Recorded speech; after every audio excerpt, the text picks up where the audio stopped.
మేమంతా సిద్ధం బస్సు యాత్రకి ప్రజల్లో వస్తున్న ఆ ఆదరణ ప్రేమ ప్రజలు ఆయన కోసం తప్పిస్తున్న తపన చూసి ఇక ఈ తెలుగుదేశం పార్టీకి జనసేనకి పుట్టగలుగుతామని తెలుసుకొని జగన్ అన్న వాడు ఉంటే మనకి డిపాజిట్లు కూడా రావని ఈరోజు చంద్రబాబు నాయుడు జగన్మోహన్ రెడ్డి గారి మీద హత్యాయత్నం చేయడం ఈ రాష్ట్ర ప్రజలందరూ కూడా కళ్ళారా చూశారు. నీ బతుక్కల్లో సిగ్గు శరం లేదు తెలుసా? నీ ఎదవ బతుక్కి అసలు సిగ్గు శరం లేదని అడుగుతున్నా. 2019 కోడికత్తి దాడి జరిగింది కదా ఎన్నికల ముందు, అప్పుడు కూడా ఇలాగే రోడ్డు ఎక్కి ఏడ్చో గుర్తుందా? జగన్మోహన్ రెడ్డిని చంద్రబాబు నాయుడు గారు చంపించాలనుకున్నాడు, అయ్య బాబా అనాథలు అయిపోతాం మేమంతా అని చెప్పేసి అప్పుడు కూడా ఇలాగే ఏడ్చావు కదా.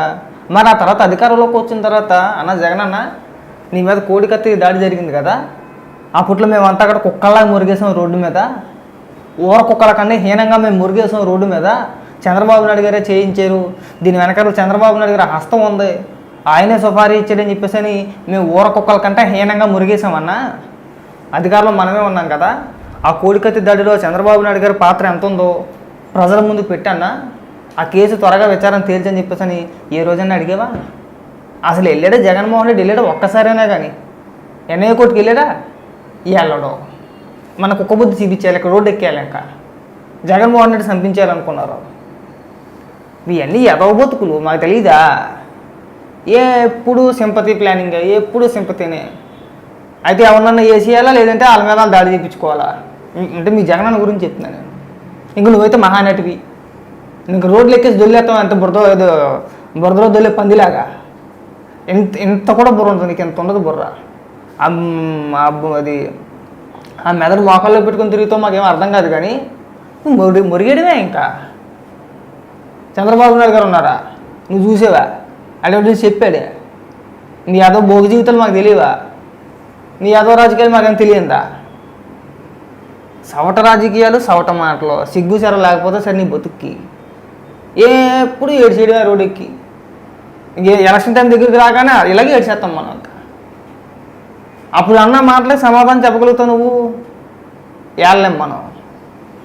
చంద్రబాబు నాయుడు గారి చేతిలో కత్తెట్టి నారాసుర రక్త చరిత్ర అన్నారు, లేదు. దాని గురించి కూడా మనం మాట్లాడడం. నువ్వు పెద్ద పెద్ద మాటలు మాట్లాడడం ఒక రోజా? ఇంకా వినిపిస్తా నువ్వేం మాట్లాడుతున్నావు? నిన్నటి రోజు ప్రజాస్వామ్యంలో చీకటి రోజు. ఈసీ దీన్ని సీరియస్ గా తీసుకొని చంద్రబాబు నాయుడు జగన్ గారి మీద చేసిన ఈ హత్యాయత్నం మీద కేసు వెంటనే ఫైల్ చేయాలి.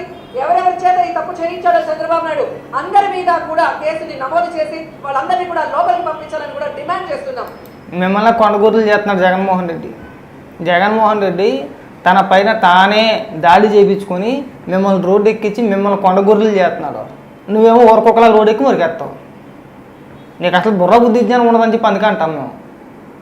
అసలు ఎప్పుడు కూడా బుర్ర పోవడం నువ్వు. ఏదో ఇది గుడ్డెద్దు చేలో పడినట్టే. అక్కడి నుంచో స్క్రిప్ట్ వచ్చేస్తే నువ్వు రోడ్డు ఎక్కి దొల్లేస్తావు ఇక్కడ అని. ఎందుకంటే ప్రజాస్వామ్యంలో ప్రజల వద్దకు వెళ్ళి తాము ఏం చేశాం లేదా ఏం చేయబోతున్నామో ప్రజలకు చెప్పి వారి అభిమానాన్ని పొంది అధికారంలోకి రావాలే కానీ ఈ రోజు ఇలా దాడులు చేసి మనుషుల్ని అంతమొందించాలన్న ఈ యొక్క ఏమంటారు కుటిల రాజకీయాలు, నీచమైన రాజకీయాలకి పోలీస్ స్టాఫ్ ఈసీ పెట్టాలని కూడా డిమాండ్ చేస్తున్నారు. జీవితం అయితే హత్య రాజకీయాలు చేస్తున్నారా? అసలు హత్య రాజకీయాలు చేసేదే మీరు. నీ నోటంటే ఆ మాట ఉంటే దేంతో అవ్వాలో మాకు అర్థం కావట్లా. చూసాం మేము వివేకానంద రెడ్డి గారిని ఎలా చంపారు, ఏ విధంగా వేసేసారు, దాని వెనకాతలు ఎవరు ఉన్నారో, దాన్ని కాపాడేది ఎవరో, ఎన్నికల దగ్గరికి రాగానే ఎవరినో వేసేస్తాను చూసేది ఎవరో అందరికీ తెలిసిందే రోజా. ఇవాళ నువ్వు రోడ్డుకి పెద్ద పెద్ద ఉపన్యాసాలు ఇవ్వమాక. ఇంకా ఏదో మాట్లాడుతుంది రోడ్డు మీద మిమ్మల్ని తిరగనమని చెప్పేసి బొచ్చోడుకు నీ వల్ల. నువ్వే తిరగవు. 24 ఎలక్షన్లు ఈ ఎన్నికలు అయిపోయిన తర్వాత నువ్వే తిరగవు. అనవసరమైన మాటలు వద్దు.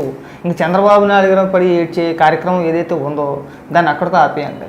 ఆపేసి నిజంగా దాడి జరిగితే కనుక ఎవరు చేశారు, దాని వెనకాల ఎవరున్నారో అనేది తేల్చితే బాగుంటుంది. అంతే తప్పితే మనకు నోరు ఉంది కదా కుక్కలా మురికేద్దాం వచ్చేసి రోడ్డు ఎక్కేద్దాం, ఇది కూడా చంద్రబాబు నాయుడు గారికి ఆపాదించేద్దాం అన్నాం అనుకో ఇలాగ మాట్లాడుతుంది. తలకే తోకే సంబంధం లేకుండా మాట్లాడమాకు. మీ తెలివితేటలు మాకు తెలుసు, మీ వంకర తెలివితేటలు మాకు బాగా తెలుసు కాబట్టి మేము చెప్తున్నాం. ఎప్పుడు ఎవరిని వేసేద్దామా, ఎప్పుడు ఎలా సింపతి సంపాదించుకోవాలి, ఇది ఒక సింపతి డ్రామా అన్నమాట. బాబాయ్ పాపం జగన్మోహన్ రెడ్డి మీద జగన్మోహన్ రెడ్డి రాళ్ళిచ్చి కొట్టేశారంటారా సింపతి. సిగ్గు ఉండాలి మనకు బతుక్కి మనం చెప్పుకోవడానికి కూడా. ఎవడైనా అంత సాహసం చేస్తాడా? మీ ప్రమేయం లేకుండా మీరు పక్కాగా ప్లాన్ చేసుకోకుండా ఉండుంటే కనుక ఎవడైనా అంత సాహసం చేస్తాడా? కోడికత్తప్పుడు కూడా నువ్వు ఇలాగే మాట్లాడు. నీ యాక్టింగ్ అప్పుడు మామూలుగా లేదు తెలుసా నీకు, నెక్స్ట్ లెవెల్ మాట అది. కళ్ళ నిండా నీళ్ళు తిప్పేసుకొని ఆ కళ్ళ అలాగే ఆ కళ్ళతోటే మీడియా ముందుకు వచ్చేసి జగన్మోహన్ రెడ్డి లేకపోతే నేను చచ్చిపోతున్నాను ఇవాళ మా అన్న కోసం ఆ రేంజ్ పర్ఫార్మెన్స్ ఇచ్చావు నువ్వు. అప్పట్లో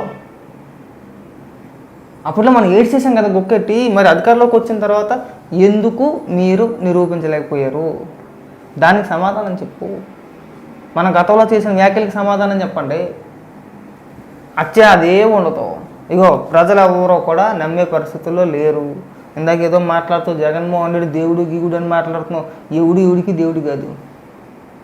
నీకు దేవుడైతే కనుక నీ ఇంట్లో పూజించుకు తప్పితే వచ్చి ప్రజల మీద వృద్ధే ప్రయత్నం చేయమాకండి. దేవుడు సిగ్గు అనిపించట్లేదు మనకి. విమర్శించాలని కూడా ఒక హద్దు ఉంటుంది. ఎంతవరకు విమర్శించాలో అంతవరకే విమర్శించాలి. వివేకానంద రెడ్డిని చేసినప్పుడు ఇలాగే మురిగారు కుక్కల్లాగా. కోడికత్తి దాడి అయినప్పుడు ఇలాగే మురిగారు కుక్కల్లాగా. మళ్ళీ ఇప్పుడు అదే మొదలు. కోడికత్తి దాడి వెనకాల ఉన్నదే మీరే. వివేకానంద రెడ్డి గారి వెనకాల ఆయన హత్య కేసులు వెనకాల ఉన్నదే మీరే. ఆ నిందితుల్ని కాపాడేది మీరే. ఇప్పుడు కూడా సేమ్ మళ్ళీ. ఇప్పుడు జగనే దాడి చేయించుకున్నాడు. దాని వెనకాల ఉన్నది కూడా మీరే. ఒక మహాయితం ఇంకొక 5-6 వెళ్ళిపోతే అది కూడా వెళ్ళిపోద్ది. నాకు తెలియదు మీ యాక్టింగ్లు అన్నీ కూడా చూసి రాష్ట్ర ప్రజలు కూడా విసిగెత్తుకొని ఉన్నారు. ఎమ్మెల్యే ఎంతసేపు కూడా ఏ డ్రామాలు ఆడుతూ ఉంటారు వాళ్ళు. వీళ్ళకి అసలు సిగ్గుసారో లేదు. వీళ్ళ మాటలు నమ్మితే మనకు సిగ్గుసారో లేనట్టే ఉంటుందని చెప్పేసి ప్రజలు కూడా నమ్మట్లా. అనవసరమైన మాటలు అనవసరం పేలమాకు రోజా. నీకు సెట్ అవ్వదు. మీ సినిమా అయిపోయింది. నువ్వు ఎలా తిరుగుతావు మేము కూడా చూస్తాం. అనుకో నేను చాలా చిరాకుగా ఉంటుంది. ఏమవుతుంది నీ వల్ల ఏమవుతుందో నా వల్ల ఏమవుతుంది ఇద్దరికీ తెలిసే విషయం కదా. ఆరోపణ చేయాలంటే రోడ్డు ఎక్కేది అంతే. ఇంకా అవకాశం పోతుందన్నమాట. అవకాశం ఎప్పుడు వస్తుందా? మనలో ఉన్న నటన అంతా కూడా అప్పుడు బయట పెట్టేద్ది. మామూలు యాక్టింగ్ కాదు, అప్పుడు ఇరగదీసేద్దన్నమాట. ఇంకేమన్నా ఉందా? ప్రజలు దేవుడు చేసింది అప్పుడే. ఇంకా ఏం చేసాడోనో రాష్ట్రానికి చేసింది ఏంటంటే ఏముండదు.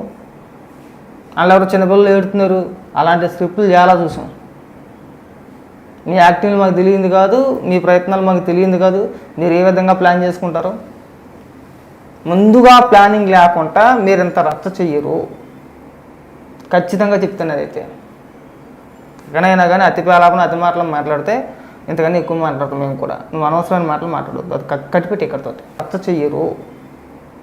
ఖచ్చితంగా చెప్తున్నారు. అయితే ఎక్కడైనా కానీ అతి పేలాపన అతి మాటలు మాట్లాడితే ఇంతకన్నా ఎక్కువ మాట్లాడతాం మేము కూడా. నువ్వు అనవసరమైన మాటలు మాట్లాడద్దు. అది కట్టిపెట్టి ఇక్కడితో